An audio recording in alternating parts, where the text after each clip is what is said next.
Got a Steam key to activate? Here's exactly how to redeem it in a few quick steps. First, open your Steam client and sign into your account.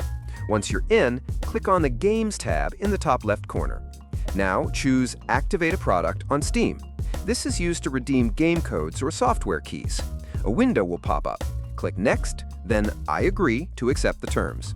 You'll now see a box where you can enter your product code. Just paste it in, whether you got the key from a site like G2A, Humble Bundle, or directly from a gift card. Once the code is entered, click Next again. After a few seconds, Steam will validate your key and show the game title. In this example, let's say Cities Skylines. Click Finish, and the game will now be added to your library. You can install and play it from there. No extra steps needed. And if you're redeeming a Steam Wallet code, it's just as easy. Choose the second option in the Games tab, redeem a Steam Wallet code, enter the code, and the credit is added to your account. That's how to activate any Steam key in 2025. Like and follow for more tech tutorials that actually work.